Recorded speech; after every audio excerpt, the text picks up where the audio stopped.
Tai va,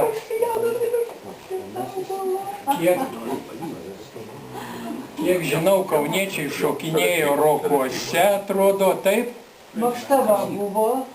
Jo. Čia ko gero rokuose buvo. O Vilniečiai Šafene, Belgijoje jie šokinėja. Pirmapradis paruošimas kareivių. irgi iš tokio. Labai panašus Šafen, Belgija, karinė dalimi. Tai o, įdomu. Tai va, tai, nu, tas balionas va čia pakilęs, taip atrodydavo. Grigas. Aerostatas, kaip sakyt. Čia nuotrauka, man atrodo, rokuose daryta. Tai va, tai šitas etapas čia buvo, prasidėjo Lietuvoje maždaug 50 metais, kada buvo uždrausta skraidyti ne tik su lėktuvais, bet ir su sklandytuvais, tai čia ir kauniečiai, ir Vilniečiai šokinėjo.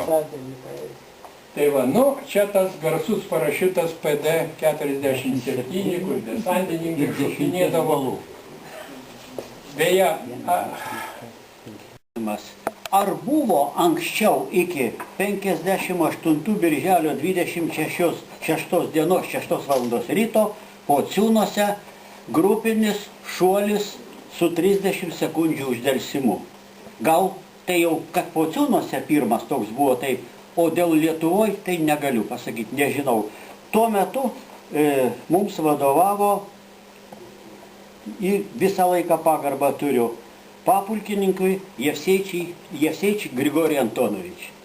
Aš net stebiuosi, kad man 29 šuolį darant buvo leista tai padaryti, gi žmogus prisėmė nežmonišką atsakomybę, tokia šlapukų liaudį susirinko ir į tokią, kaip sako, zadiršką 30 sekundinę tenais leidosi. Tiesa, atsiminimas iš pačio šuolio, tai bala žino, tik žinau, kad horizontas sukosi taip, kada lėkiai taip, atidarai parašiutą vo taip, o šitą ranką aišku ištiesta, visi parašiutininkai supranta, kuo tai baigėsi.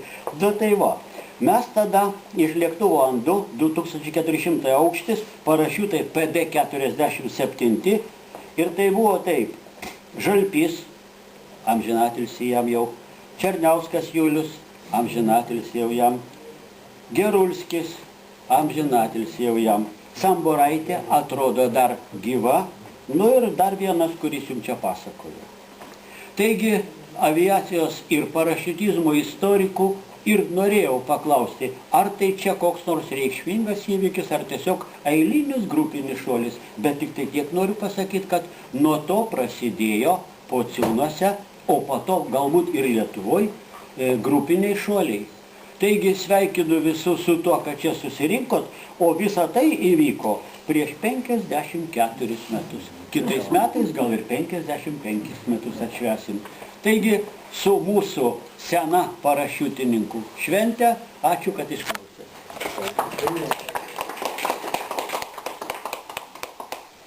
tai dabar prašom, kas drąsesnė.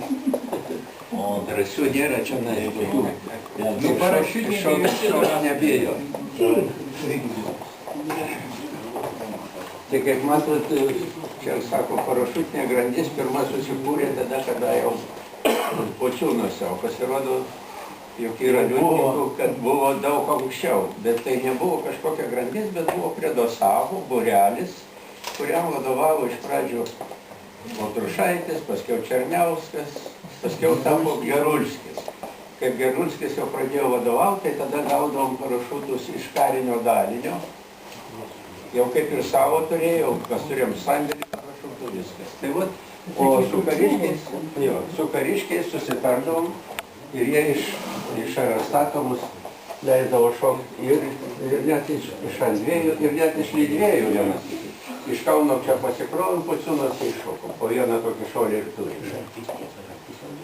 Paskiau viskas užsidarė, po Gerulskio mirties, žūties niekas jau neužsėmė šitą. Ir viskas nutrūko. Tai pirmą šuolį padariau 50 metais, tai buvo labai garbingas tada šuolis Lietuvos TSR 10-mečio proga buvo. Ir mums visus nuvedė į karinį dalinį, kiekvienam atskirai paskyrė kareivį, jie dėjo mums šitus parašutus, aš lyginau toliau, jis sako, toliau nelygiai, svarbu čia kraukę sudėti, sakė. Nu, tai pirmą tokį šuolį, tai anais. Iš baliono? Taip, iš aerostato čia Raukuose. Nu ir ta praėjo daug laiko, tai paskiau reikėjo vėl kurti parašutizmą. Parašutizmas buvo tik Vilniui, o daugiau nebuvo niekur. Jonušas vieną dieną priejo 72 metais, tai buvo prie mane, sako, galim gauti parašutinę grandį, turbūt imsim, sakau. Sako, kam reikia, sako, nu, gausim antrą atlygį, didesnis bus finansavimas, daugiau technikos bus, didesnis klubas bus. Sako, ar apsiimsi organizuoti ir surinkti tą parašutinę grandį.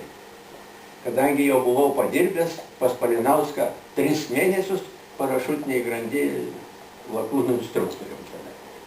Dar nelabai išmokau dėti parašutą kokį nors.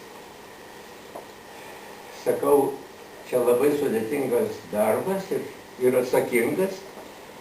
Sakau, jeigu Varnagirį prisiviliuosim į Kauną, tai tada galim pradėti, sakau, dirbti. Nu, pradėjom kalbinti Varnagirį. Gerai, kad sutiko. Radom jam čia tokį kuklų butelį Panemonę. Nu, Varnagirį tai jos pervedėm į lakūnus instruktorius parašutistus, tai pradėjo jisai skraidyti su lėktuvu Andu. Nu ir ką, ir visas parašutizmas Varnagirį. Jeigu jo nebūtų, aš nežinau, kas čia būtų buvę. Būtum šokinėję su D1-5 ir daugiau nėra. Nu, jisai ne tik kaip geras parašutistas buvo, bet ir treneris. Jisai sugebėjo iš karto pamatyti gabesnius, pradėjo juos mokyti geresniais parašutais šokinėti. Ir suorganizavo Palinauskas net vienas varžybas. Nu, gal net norėdamas pasijuokti iš mūsų, jūs turit grandį ir mes turim grandį, padarom varžybas, nu padarom. Varnagiris sako, nu padarom. Ir buvo Daugiakovė. Atsimenėt jaunutę tą Daugiakovę. Nu ir ką, Palinauskas, žinoma, liepė surinkti. Nu, tai ką, Onutė, Gruzdys, Šešterniukovas. Nu, nežinau, visi sporto meistrai. O ką mūsų su šito parašutėliu? Nu ir ką, pirmas pratimas parašutizmas, tai reiškia šuolis į tikslą. Nu, mūsų gerai, aerodromą visi pataikė apie ratą. Nu, pralaimėjom tą pratimą. Antras pratimas – plaukimas.